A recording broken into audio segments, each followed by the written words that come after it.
시청자 여러분 안녕하십니까? 이슈를 더 쉽게 풀어드리는 더 뉴스 시작합니다. 이틀 전 판문점 견학 중에 갑자기 북한으로 넘어간 주한 미군 병사의 얼굴, 또 이름, 가족이 미 언론에 공개되면서 파장이 더 커지고 있습니다. 꽁꽁 얼어붙은 북미 관계에 미칠 영향도 관심인데요. 전문가와 함께 짚어보겠습니다. 재판을 받고 있는 이화영 전 경기도 평화부지사가 쌍방울에 이재명 대표의 방북을 추진해달라고 요청한 사실을 이재명 대표에게 보고했다고 진술을 바꾸면서 파장이 일고 있습니다. 이재명 대표는 검찰이 정치를 하고 있다며 반발하고 있습니다. 더 정치 시간에 풀어드리겠습니다. 먼저 오늘의 주요 뉴스부터 보시겠습니다. 한미일 정상회의가 다음 달 18일 미국에서 열립니다.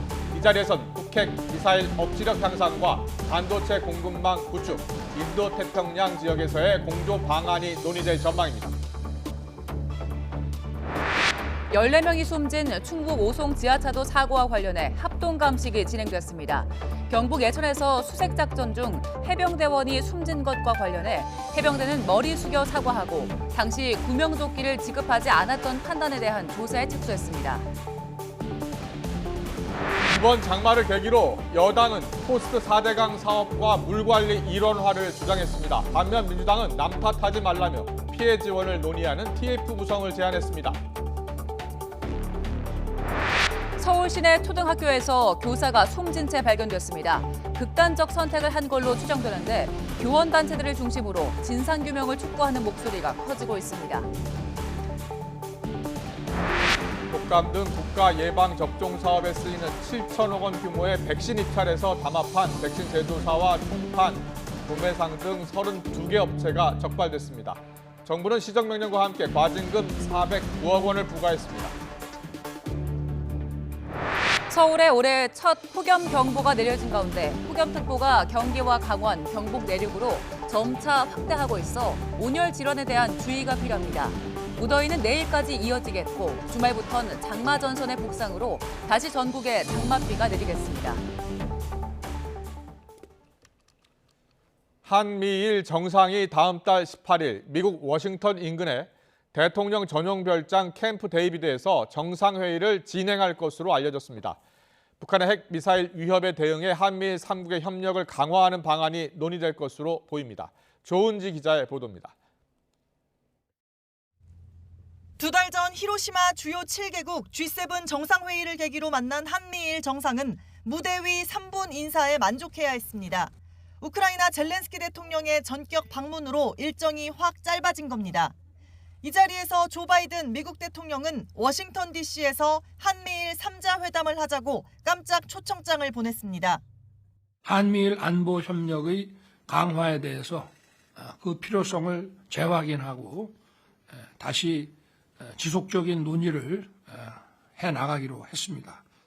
북한의 핵미사일에 대한 안보 공조 체제가 한 단계 업그레이드되고 물밑 협상 끝에 한미일 정상은 다음 달 18일 미국 워싱턴 인근의 대통령 전용 별장 캠프 데이비드에서 만나기로 잠정 결정했습니다. 국제회의 같은 다자 외교 무대를 계기로 한미일은 자주 만났지만 3국 회담만을 위해 뭉치는 건 이번이 처음입니다. 한미일 정상이 만나는 자체가 메시지고 특히 산속 별장 캠프 데이비드로 초대된 건 의미가 크다는 게 용산의 분위기입니다. 다만 대통령실은 3국 정상회의는 8월 중 미국에서 개최할 예정이고 구체적인 날짜와 장소는 3국 간 조율하고 있다고만 공지했습니다. 한미일 정상은 북한의 핵미사일 위협에 대응해 3국의 안보 협력을 강화하는 방안, 특히 북한 미사일 경보 정보 실시간 공유 등을 논의할 걸로 전해졌습니다. 한미 핵협의그룹 NCG가 출범한 가운데 일본과 공조 방안이 다뤄질지도 관심입니다. 글로벌 공급망 동맹과 우크라이나 전쟁 속 연대 방안도 빠뜨릴 수 없는 화두입니다. 한미일 3국 간의 안보 협력 문제, 그리고 기타 경제 안보 문제, 그리고 교류 문제 같은 것들이 포괄적으로 논의될 수가 있습니다. 캠프 데이비드는 지난 2008년 한미 정상회담이 열렸던 곳으로 이명박 전 대통령이 조지 부시 당시 미국 대통령을 태우고 골프카트를 운전한 장면으로 국내에도 친숙한 장소입니다. 한미 수교 70주년을 맞아 지난 4월 미국을 국빈 방문했던 윤석열 대통령은 넉 달 만에 다시 미국을 찾게 됐습니다. YTN 조은지입니다. 이런 가운데 오늘은 우리나라와 미국, 일본, 북핵 수석 대표가 일본에서 만나 북핵 대응 방안을 논의합니다.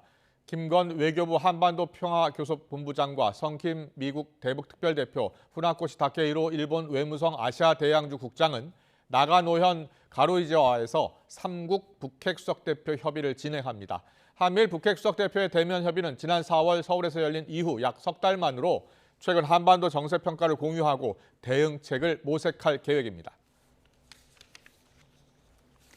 이번 폭우로 최악의 피해를 본 경북 예천에서 실종 주민 2명의 사망이 추가로 확인됐습니다. 실종된 주민을 찾다가 급류에 휩쓸린 해병대원도 숨진 채 발견돼 해병대가 장례 절차에 들어갔습니다. 취재기자 연결합니다. 허성준 기자. 네, 대구 경북 취재본부입니다. 네, 실종자 수색 상황부터 전해주시죠. 네, 아직 주민 3명의 생사가 확인되지 않고 있습니다. 구조당국은 오늘 3,000명이 넘는 인력과 장비를 투입해 수색을 이어가고 있습니다. 사고 첫날 경북 북부 지역에서만 사망자가 18명, 실종자는 9명이 나왔는데요. 비가 그치고 수색 작업에 속도가 붙으면서 그동안 모두 6명의 시신을 수습했습니다. 남은 3명에 대해서는 소방당국이 실종 장소인 예천군 벌방리와 금곡리에서 집중 수색을 벌이고 있습니다. 드론 12대와 구조견 9마리, 보트 8대를 동원해 지륵 속은 물론 수면 수색도 진행하고 있습니다. 실종자 수색을 하던 중 숨진 해병대원의 장례 절차도 시작됐다고요? 네, 수색당국은 어젯밤 11시쯤 내성천 고평대교 하류에서 실종된 해병대원 고 최수근 상병을 발견했습니다. 실종 14시간 만에 발견된 건데 안타깝게 숨진 상태였습니다.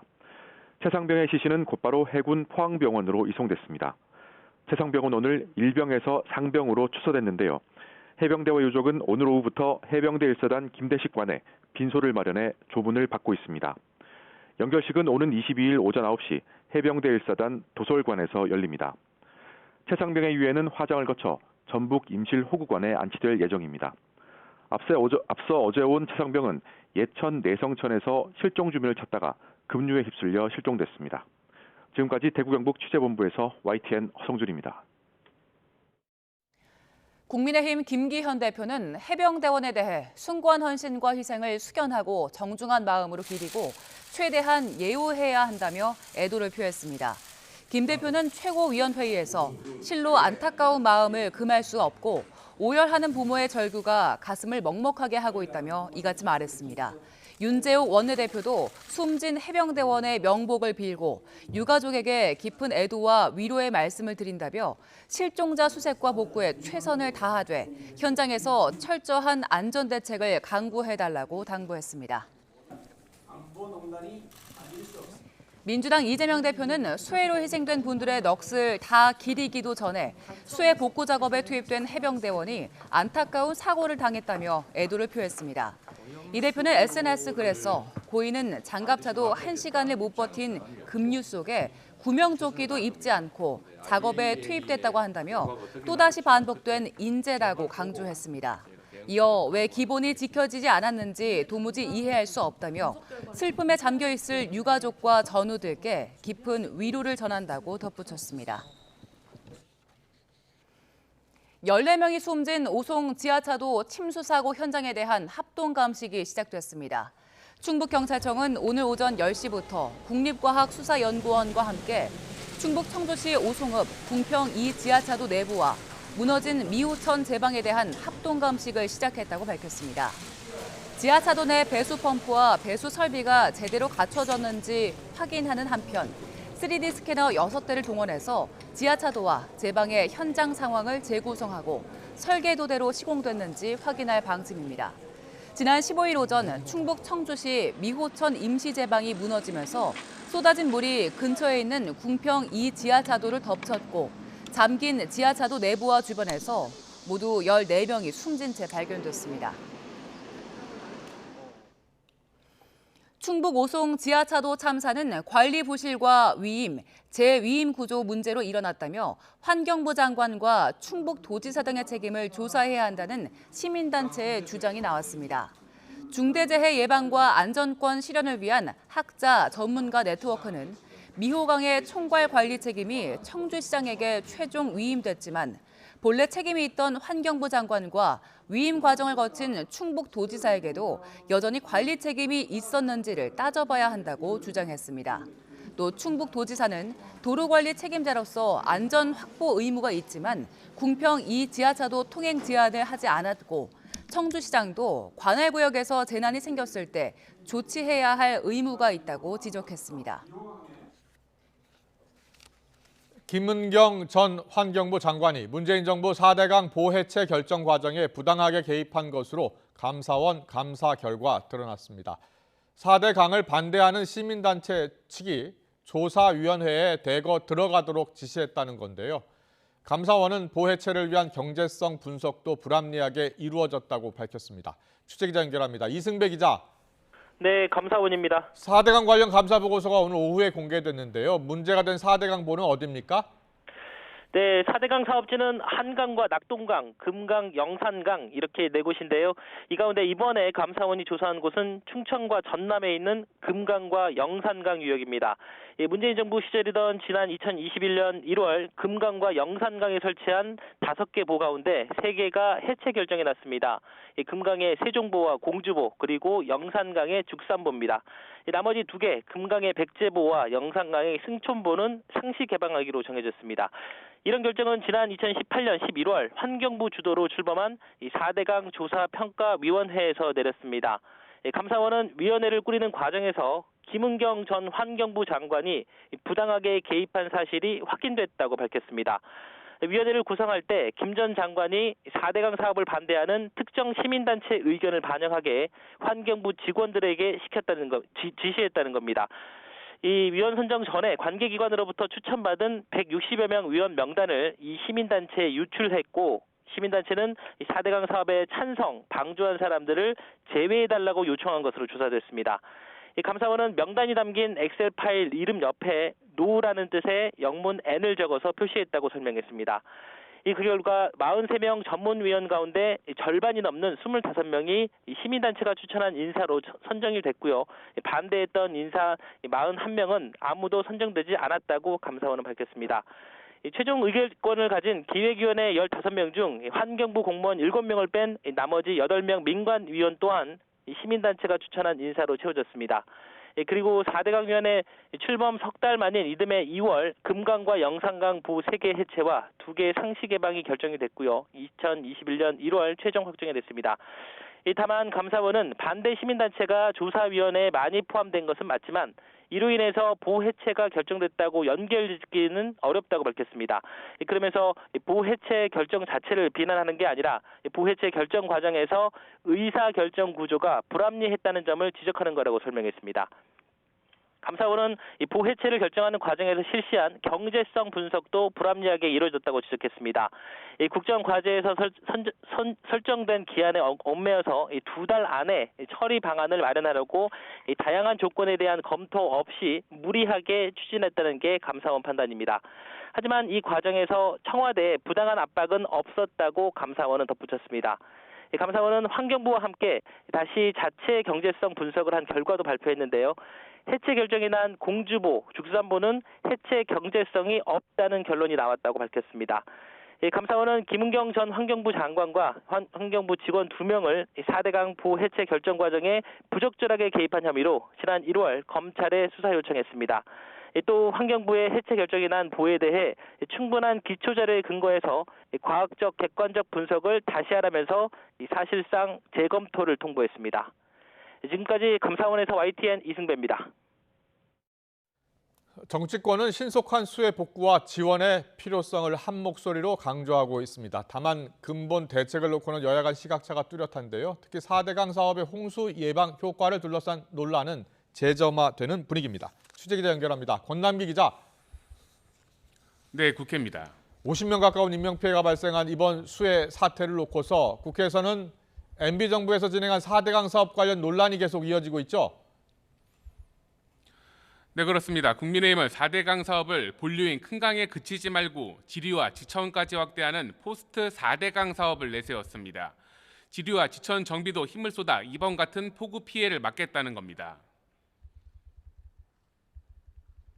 지난 정권에서 중단되었던 신규 댐 건설을 재개하고 4대강 사업 이후 방치당해왔던 지류 지천 정비 사업도 본격적으로 다시 시작해야 할 것입니다.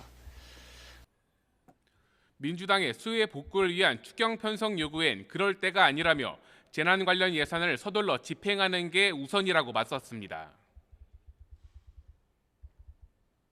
지금 국회가 할 일은 정부의 추경 압력을 가하는 것이 아니라 수해 복구 및 지원이 제대로 이루어지도록 정부와 민간단체의 노력을 최대한 돕는 것입니다. 문재인 정부에서 물관리 업무를 환경부로 옮겨 하천 관리가 제대로 안 됐다며 국토부 제2관 법안도 발의할 예정인데 민주당은 남 탓하지 말라고 반발했습니다. 역대 정부가 추진하고 국민의힘 전신인 자유한국당의 대선 공약이었던 물관리 일원화를 끄집어낸 것도 전 정부를 탓하려는 저의로 보입니다. 여당이 들고 나온 지류 지천 정비는 이명박 정부가 4대강 사업을 진행할 당시 오히려 민주당이 먼저 주장했던 것이란 반박도 나왔습니다. 민주당은 그러면서 국민의힘이 피해 지원 방안을 논의하는 TF를 구성할 것을 거듭 촉구했습니다.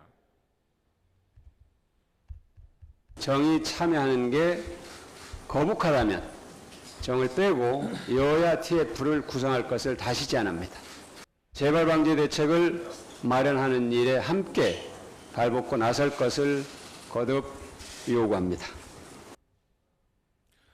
이런 가운데 감사원이 문재인 정부 당시 김은경 환경부 장관이 4대강 보해체 결정 과정에 부당하게 개입했다는 등의 감사 결과를 내놓음에 따라 관련 논란은 더욱 거세질 것으로 보입니다.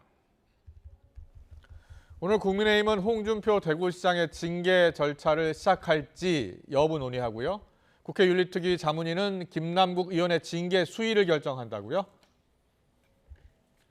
네, 국민의힘 중앙당 윤리위원회는 오늘 오후 회의를 열고 폭우 골프 논란이 불거진 홍준표 대구시장에 대한 징계 절차를 시작할지 결정합니다.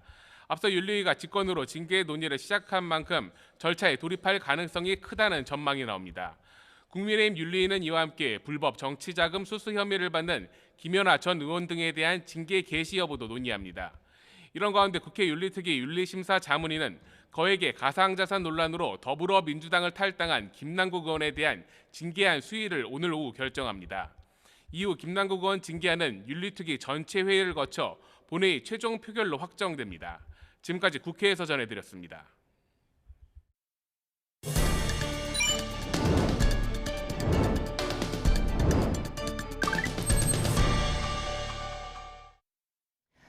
서울의 한 초등학교 안에서 교사가 숨진 채 발견돼 경찰이 수사를 진행하고 있습니다. 극단적인 선택을 한 걸로 추정되는데 배경을 두고 논란이 커지면서 진상규명을 촉구하는 목소리가 커지고 있습니다. 먼저 홍선기 기자의 보도입니다. 초등학교 담장을 따라 근조 화환이 줄지어 들어섰습니다. 이 학교 1학년 담임교사 A씨를 추모하기 위해 동료 교사들이 보낸 겁니다. A 교사는 수업 시간에도 나타나지 않아 동료 교사가 찾아 나섰다가 교내에서 숨져 있는 것을 발견했습니다. 발견 당시 상황 등으로 미뤄 A 교사가 스스로 목숨을 끊었을 가능성에 무게가 실리는 상황. 그런데 사망 배경을 놓고 여러 가지 추측이 나오고 있습니다. 특히 학교 폭력 업무를 담당하는 A 교사가 학부모로부터 시달려왔다며 특정 정치인들의 실명까지 거론됐습니다. 그러자 해당 정치인들이 전혀 사실 무근이라고 해명하는 일까지 벌어졌습니다. 논란이 커지자 이 학교 교장이 입장문을 내고 A 교사는 학교 폭력 업무를 담당하지 않았고 해당 학급에는 올해 학교 폭력 신고 사안도 없었다고 밝혔습니다. 교원단체들은 학교 안에서 교사가 숨지는 충격적인 사건과 관련해 잇따라 성명을 내고 철저한 진상 규명을 촉구했습니다. 앞서 서울의 또 다른 초등학교에서는 정서장애가 있는 6학년 학생이 교사를 폭행해 전치 3주의 부상을 입히는 일도 벌어졌습니다. 이와 관련해 교사들은 가해 학생을 엄벌해달라는 탄원서를 2,000건 이상 제출하기도 했습니다. YTN 홍성기입니다. 서울 시내 한 초등학교 앞의 모습입니다. 1학년 담임을 맡은 선생님이 학교에서 숨진 채 발견된 이후 추모 물결이 이어지고 있습니다. 지난해 임용된 23살 선생님의 죽음에 명복을 비는 메모들과 국화꽃이 놓여 있고요. 동료 교사들의 근조 화환도 줄지어 있습니다. 극단적 선택의 배경을 놓고 숨진 교사가 학교폭력 업무와 관련된 민원에 시달렸다는 주장이 나오는 가운데 학교 측은 숨진 교사가 관련 업무를 맡지 않았고 또 올해 학폭 관련 신고도 없었다는 입장인데요. 소문만 무성할 뿐 명확히 밝혀진 게 없는 겁니다.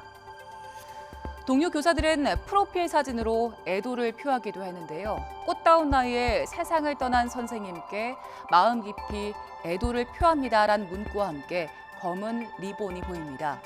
한 교사가 이 사진을 프로필로 설정했다가 항의 연락을 받았다고 밝히면서 씁쓸함을 더합니다. 자, 이 문자 메시지인데요. 아침 7시 38분에 한 학부모가 선생님의 행동이 아이들에게 영향을 줄 수 있을 것 같다고 말문을 여는데요. 아직 사실관계가 판명나지 않았는데 추모를 하는 건 부적절하다는 말과 함께 아이들이 상처를 받을 수 있으니 자제해달라는 말도 덧붙였습니다. 문자를 받은 교사는 프로필 두 번째 사진으로 바꿨는데 바로 문자가 왔다면서 추모하는 마음도 표시하면 안 되냐고 불편한 심기를 드러냈습니다. 온라인에서는 동료 교사 추모조차 문제 삼는 학부모의 문제를 비판하는 목소리가 높았는데요. 고인이 된 선생님도 누군가의 소중한 자식이었다면서 안타까워하기도 했습니다. 다만 아직 사실관계 규명이 필요하다는 반응도 있었습니다. 해당 문제를 공개한 교사는 특정 학생과 학부모 때문에 고통받는 사람은 교사뿐만 아니라 다른 학생들이라는 것을 알아달란 말도 남겼는데요. 20대 교사의 죽음, 그리고 뒤이은 논란은 일선 현장의 선생님들과 또 학생들의 마음을 아프게 합니다. 초등교사 사망과 관련해 확인 없이 퍼지는 소문과 억측도 문제입니다. 국민의힘 한기호 의원은 서울 초등학교 교사 사망 사건의 원인이 자신의 가족과 관련이 있다는 말은 사실이 아니라고 밝혔습니다. 한 의원은 오늘 국회에서 기자회견을 열고 안타까운 소식에 너무나도 가슴이 먹먹하다며 해당 학교에 자신의 가족은 다니지 않는다고 말했습니다. 이어 악의적 의도와 비방 목적으로 허위 사실을 유포하고 명예를 훼손한 사람들에게는 강력한 법적 책임을 묻겠다고 강조했습니다. 앞서 서울 서초구의 한 초등학교 교사가 극단적 선택을 한 것과 관련해서 일부 온라인 커뮤니티에선 갑질을 한 학부모의 아버지가 서초구에 거주하는 국민의힘 3선 의원이란 이야기가 퍼졌습니다. 판문점에서 북한으로 넘어간 미군의 신병 안전을 확인하기 위해서 미 국방부가 북한군에 연락을 취하고 있는데 아무런 응답이 없습니다. 미 언론들은 북한이 이 월북한 미군을 협상 카드로 이용할 수 있다고 관측하고 있습니다. 워싱턴에서 권준기 특파원이 보도합니다. 판문점을 함께 견학한 관광객 사진에 찍힌 트래비스 킹의 뒷모습. 군사 분계선을 향해 뛰어가는 모습에 일행들은 모두 장난인 줄 알았습니다. That there was a guy dressed in black running very, very fast towards sort of in a curved line towards the North Korean border. This must be some kind of joke. Maybe he has a friend who's filming it for TikTok. 미국 위스콘신주에 사는 킹 이병 가족들은 더 발전하기 위해 자진 입대한 아들이 월북할 리 없다고 말했습니다. I don't think he was just ran out there like that. I can't see that. You know, and my daughter said the same thing too. She said, "That don't seem like my son." You know. 미국 송환을 위해 공항까지 호송됐던 킹 이병이 어떻게 판문점 견학에 참여했는지는 여전히 의문입니다.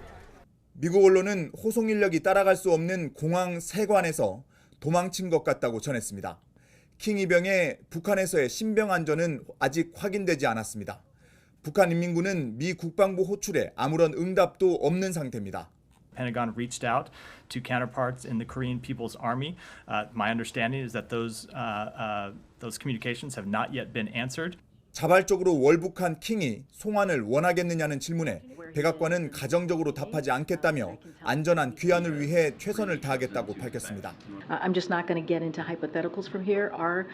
Our commitment is to do everything that we can to actively work to ensure that his safety and that he returns. CNN 방송은 킹 이병이 1982년 이후 군사 분계선을 넘어 북한으로 도주한 첫 미군이라며 군 정보를 북한에 넘길 가능성이 있다고 보도했습니다.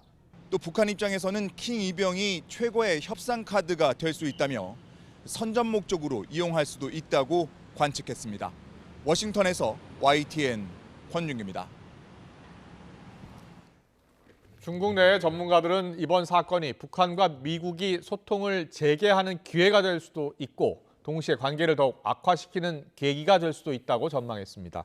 중국 내 한반도 농객인 로차오 랴오닝성 사회과학원 연구원은 관영 글로벌타임스와의 인터뷰에서 현재 한반도 정세를 위험한 상태라고 규정하고 이번 사건이 대화 재개로 긴장을 완화하는 기회가 될 수 있다고 주장했습니다. 리 연구원은 그러나 미국이 강경한 태도를 유지하며 이를 긴장 완화의 기회로 활용하지 못한다면 긴장은 더 악화할 수도 있다고 내다봤습니다. 네, 판문점 공동경비구역 JSA를 견학하던 주한미군의 갑작스런 월북, 지금 파장이 커지고 있는데요. 관련해서 조한범 통일연구원 선임 연구위원과 좀 더 자세한 이야기 나눠보겠습니다. 어서 오십시오. 안녕하세요. 네. 조한범 연구위원님은 통일연구원에 계시니까 JSA를 통해서 월북한 주한미군 처음 있는 일 아니에요? 처음이죠. 네. 그런데 사실 가정을 해보면 네. 언제든지 가능한 일이었어요. 예. 왜냐하면 이제 JSA 방문 코스가 몇 개 있는데 네. 지금 이번에 미군이 월북한 코스는 이제 T2라고 그러는 군사정전위원회가 있는. 그러니까 트럼프 대통령, 문재인 대통령, 나오는 곳이죠. 예. 이 남북미 정상회담 할 때 그 조그만 시멘트 높이가 15cm거든요. 그랬죠. 예. 거기 넘나들거든요. 예. 그거밖에 없어요. 그거밖에 없고 거기까지 갑니다. 바로 앞까지. 예. 근데 거기를 지키는 병사들이 남쪽을 보는 게 아니라 북쪽을 향해 서 있거든요. 그렇군요. 그러니까 요 뒤에 서 있다 그냥 넘어가 버리면 저 한 2, 3초면 넘어가거든요. 예. 그럼 막을 수가 없죠. 그러니까 아무런 사실은 충분히 가능했던. 그러니까 일반인들도 얼마든지 넘어갈 수 있거든요. 네. 이제 과거에 몇 년 전이죠. 그 북한군 병사가 지프로 타고 와서 달려오다가 총격을 받은 사건이 있었죠. 예. 그때도 그 MDL, 그 시멘트 선을 넘어와서 몇 미터였거든요. 그렇죠. 근데도 거기도 북한군이 넘어와서 체포하지 못했거든요. 예. 저 구역은 앞으로 보완이 좀 필요할 수도 있겠어요. 이제 바뀔 거예요. 제가 보기에는 아마 이 감시 병력이 남쪽을 향해서 서거나 좀 더 촘촘하거나 아니면 아예 저 근처까지만 갈 수 있게 하든지 아마 바뀔 겁니다. 매뉴얼이. 지금 사진도 나오고 있는데 미국 언론은 바로 사진도 공개하고 이름 공개하고 부모님하고 인터뷰하고 그러더라고요. 어떤 병사였습니까? 이제 나이는 23살이고요. 네. 2021년 1월부터 근무했으니까 2년 반 근무했죠. 예. 근데 2년 반 근무했는데도 계급이 이병이거든요. 아.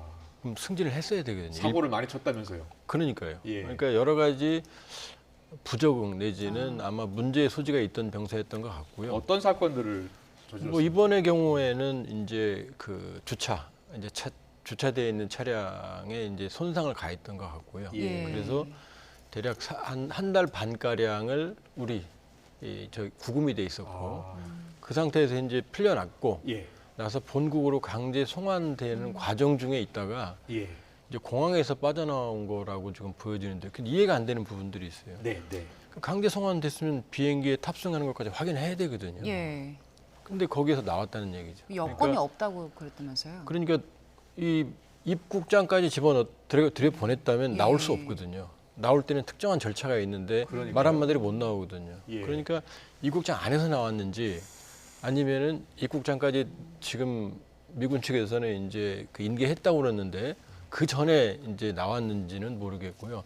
만약에 거기에서 미군들이 아는 상황에서 도주했다고 그러면 우리 측하고 협력을 했어야죠, 사실. 실종자 수색 같은 거라든지. 일단 그 송환되는 과정에서 탈출한 것도 의문이지만 지금 판문점 견학을 갔잖아요. 근데 이것도 중간에 신분을 확인하지 않습니까? 이제 이렇게 돼 있습니다.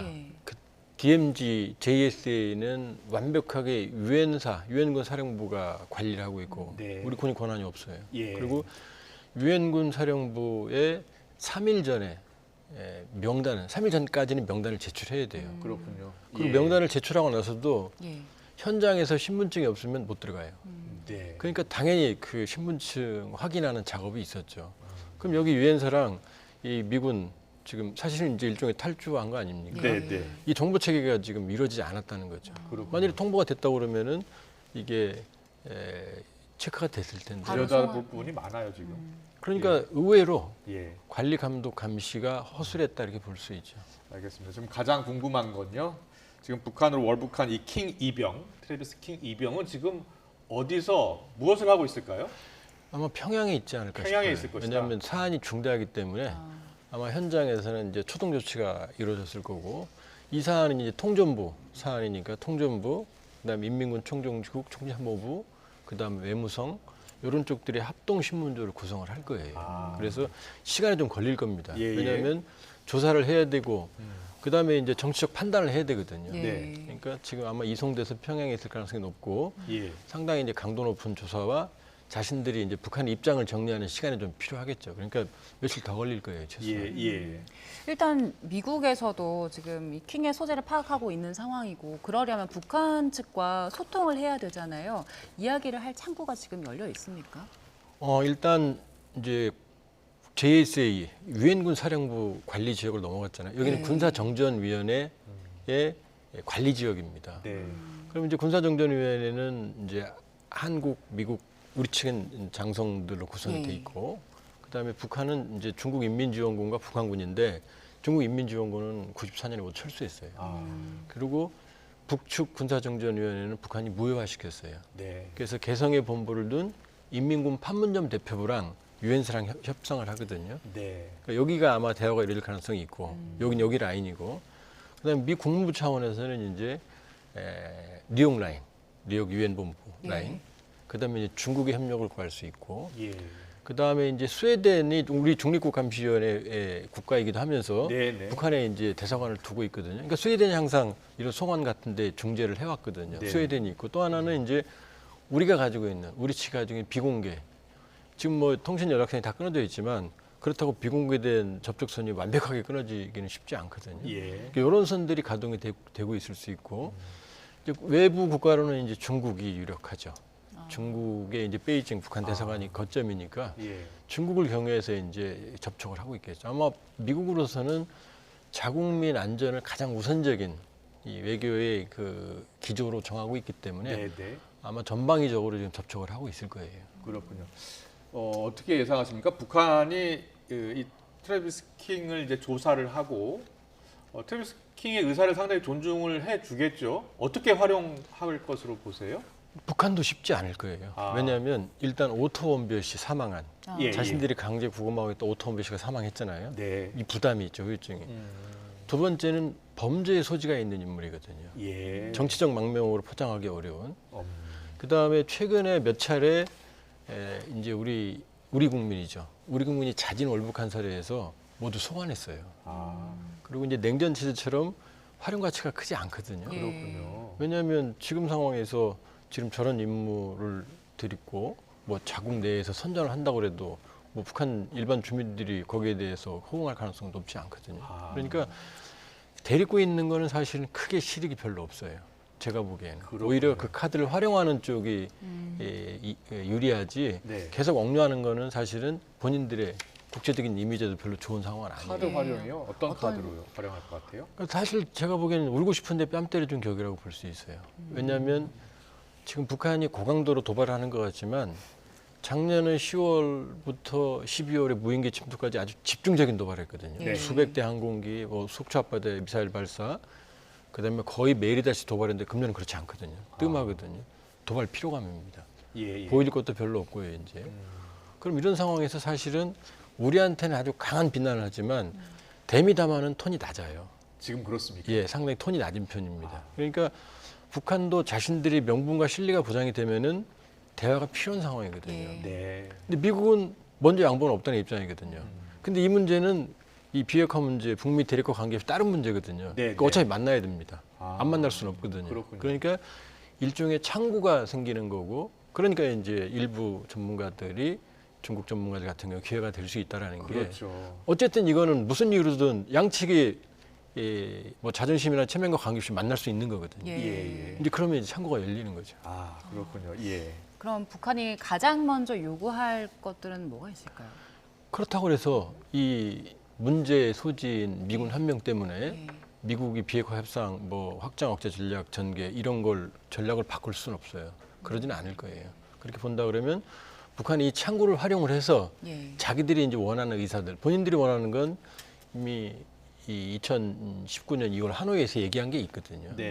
대북제재 5개와 자신들의 일부 비핵화 시설, 핵시설을 이제 맞바꾸는 안이 뭐 담화에서는 뭐 아니라고 그러지만 사실은 그게 북한의 최종 아니거든요. 근데 그걸 가지고 협상하려는 북한의 이제 기본 아니었기 때문에 이제 거기에 대한 어떤 그 가능성을 타진할 수 있겠죠. 그렇군요. 태영호 의원 같은 경우에는 뭐 런던에 있었잖아요. 그 북한 외교관을 지내서 좀 더 자세히 알 것 같은데 오늘 라디오 인터뷰 보니까 첫 몇 년 동안 북한에서 구금된 상태에서 세뇌 교육하고 영어 교사로 과거에 월북한 인사들이 영어 교사로 활동한 적이 있었다.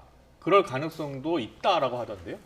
저는 별로 없어 보여요. 그럴 가능성 없습니다. 왜냐, 마지막으로 미군이 이 월북을 한 게 82년이거든요. 그럼 62년에 2건이 있었고 65년에 2건이 있었어요. 그건 냉전 체제잖아요. 그렇군요. 그때는 우리도 남쪽으로 내려면 귀순 용사라는 표현했거든요. 그러니까 정말로 체제 경쟁에서 활용할 가치가 컸죠. 근데 지금 상황에서는 사실은 냉전 체제도 무너졌고 지금 문제의 소지 인물 하나 데려다 놓고 지금 북한 내부가 저렇게 복잡한데 몇 년 동안 세뇌시켜서 비용을 들여서 관리를 해서 체제 선전한다면 그게 통하겠어요? 그러니까 제가 보기엔 그 가능성은 옛날 얘기입니다. 냉전 체제의 사례지 그 가능성이 저는 높다고 보지는 않아요. 그렇군요. 이 과정에서 트래비스 킹 그 본인 자신의 의지 같은 거 있잖아요. 뭐 망명을 하겠다라고 강력하게 요구한다면 거기에서 계속 그냥 머물 수도 있는 겁니까? 근데 이제 북한이 정치적 망명을 선택을 하면 이제 그 판단은 북한이 하는 거죠. 그런데 이미 다 드러났고 전 세계 언론에서 문제의 소지가 있고 전력까지 다 나왔는데 이걸 정치적 망명으로 받아준다고 그러면 북한도 국제사회의 눈치 보거든요. 그리고 김정은 체제 들어오면 상황은 그렇지 않지만 뭐 인권이나 보편적인 가치나 보통국가 이런 걸 추구하거든요. 정말로 정치적인 문제로 갔다고 그러면 고려를 하겠지만 문제의 소지가 있는 인물이 페널티를 피하게 넘어가는 상황에서 북한이 정치적 망명을 하는 건 부담이 크죠. 과거에 미국인이 북한에 억류됐을 경우에는요, 미국 정부가 적극적으로 나서잖아요. 그럼요. 그래서 이번에도 바이든 정부가 어떻게 나설 것으로 보시는지 예상 좀 해주세요. 지금 말씀하셨지만 그건 억류거든요. 예를 들면 2009년에 있었던 미국 기자 2분은 강제로 억류가 된 거거든요. 자의가 아니었어요. 그때는 클린턴 대통령까지 갔죠. 맞아요. 전직 대통령이 직접 갔죠. 그런데 미군이 월북한 사례에서는 그런 태도가 나오진 않았어요. 자진 월북한 거잖아요. 일단. 그렇군요. 그러니까 자국민의 안전을 지금도 추구하지만 그러나 이 과거에 월북했던 그 미군 사례에서는 그때 물론 냉전기긴 합니다만은 좀 양상은 다릅니다. 그러니까 이번에는 어쨌든 자국민이 넘어갔기 때문에 송환을 하려고 하지만 일반적인 억류와 자진 월북하고는 조금 온도 차이가 있다 이렇게 볼 수 있어요. 알겠습니다. 주한미군의 월북 상황이 북미 관계에 어떤 영향을 미칠지 분석해봤습니다. 조한범 통일연구원 연구위원과 함께했습니다. 잘 들었습니다. 고맙습니다. My friend. 반갑습니다. Good to see you again. 이런 데서 각하를 만나게 될 줄 생각 못했어요. I've never expected to meet you at this. 각하께서 한 발자국 건너시면 사상 처음으로 우리 땅을 밟으시는 미국 대통령이 되죠.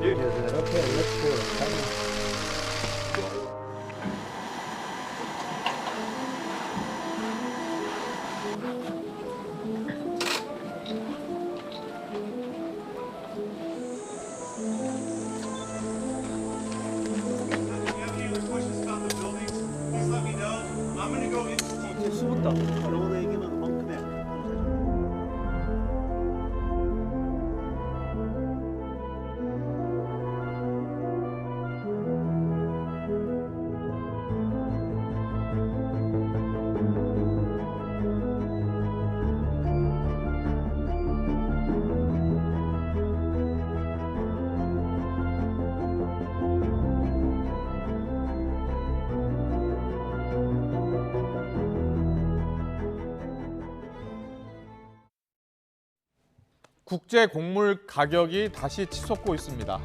폭우나 폭염 같은 이상기후 때문이 아니고요. 러시아의 우크라이나 침공과 관련해서 상황 변화가 생겼기 때문입니다. 어떤 이유가 있는지 살펴보겠습니다. 우크라이나는요, 세계의 빵 바구니 이렇게 불릴 정도로 막대한 양의 곡물을 생산합니다. 그래서 지난해 전쟁 초기에 우크라이나의 곡물 수출이 막힐 것이란 위기감에 밀과 옥수수 가격이 급등한 적이 있습니다. 실제로 폭격과 공습이 빗발치는 상황에서 우크라이나 항구 도시에서 출발해 흑해를 거치는 이 주요 수출 통로 길목이 차단이 됐었고요. 치솟은 곡물 가격의 저수족 국가는 가장 먼저 치명타를 입었습니다.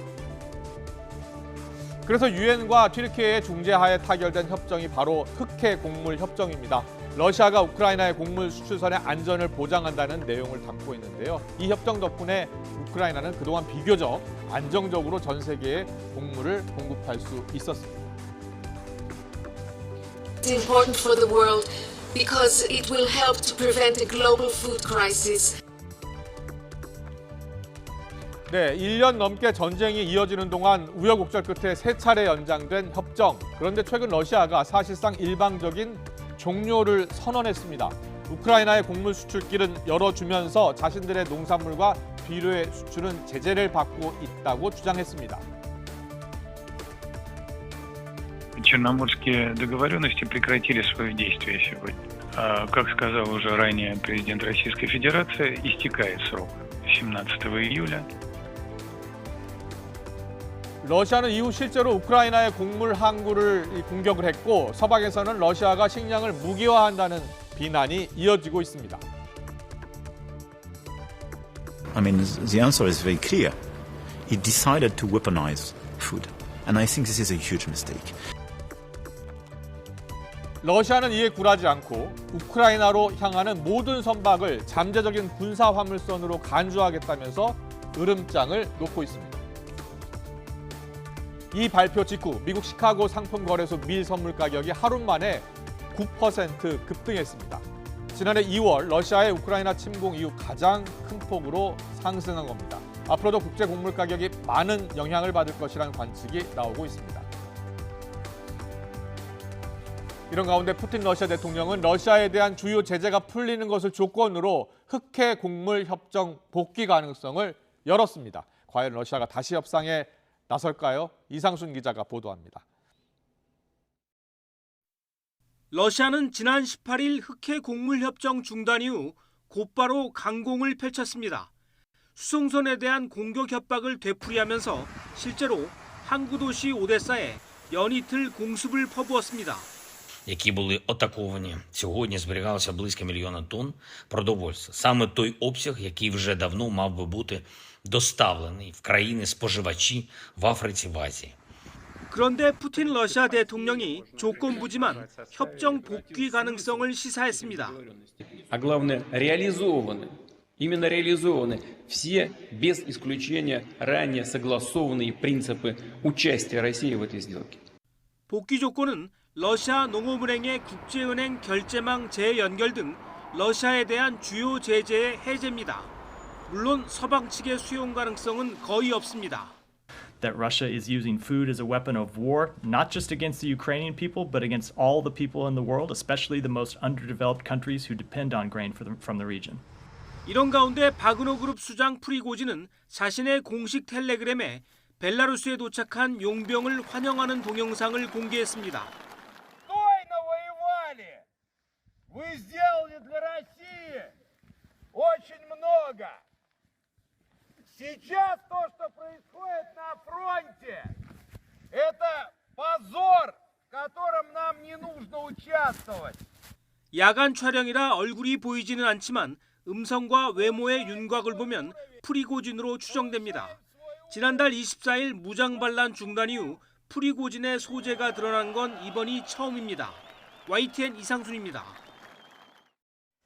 네, 이 시각 보도국에 들어온 뉴스입니다.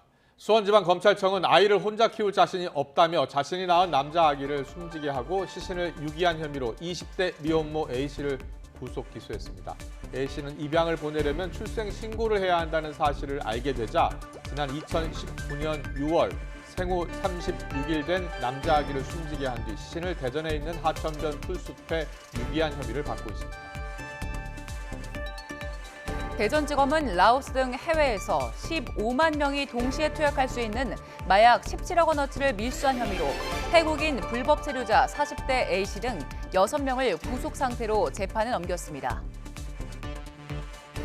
오늘 아침 7시 반쯤 전북 군산시 대야면에서 통근 버스가 버스 정류장에 정차해 있던 시내 버스를 들이받아 5명이 다쳤습니다.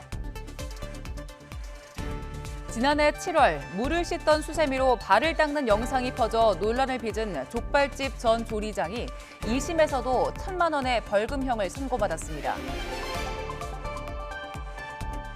경기 화성 동탄 신도시에서 170억 원대 전세 사기를 벌인 혐의를 받고 있는 부부가 첫 재판에서 보증금 반환 능력이나 의사가 없는 상태에서 보증금을 가로챈 것은 아니라며 혐의를 부인했습니다. 전세 사기에 이용될 집의 감정평가액을 높여 무자본 갭투자 전세 사기를 도와준 감정평가사 24명과 브로커 18명이 불구속 송치됐습니다. 국토교통부는 토지거래 허가 대상 토지를 주택이 포함된 토지, 임야 등으로 제한할 수 있어 토지거래 허가 구역에서 핀셋 규제가 가능한 부동산 거래 신고 등에 관한 법률 개정에 따른 하위 법령을 마련해서 입법 예고했습니다. 한기정 공정거래위원장이 온라인 플랫폼 독과점 규제 법제화와 관련해 법을 개정할 것인지 특별법을 제정할 것인지는 아직 정해진 것이 없고 계속 논의 중이라고 말했습니다. 스웨덴에서 일어난 코란 소각에 항의하는 이라크인 수백 명이 이라크 주재 스웨덴 대사관에 난입해 불을 질렀습니다.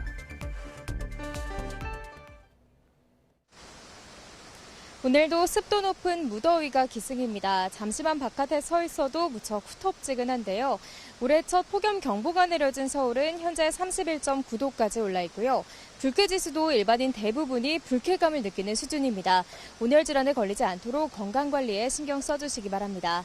내일도 대체로 맑은 하늘이 함께하겠습니다. 다만 대기 불안정으로 인해 서울 등 중부와 전북, 경북지방 곳곳에 소나기가 지날 수 있겠는데요.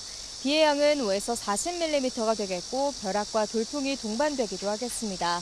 또 낮 동안 볕이 강하게 내리쬐면서 전국의 자외선 지수와 오존 농도가 매우 높게 치솟겠습니다. 자외선 차단과 호흡기 건강관리에도 신경 써주시기 바랍니다.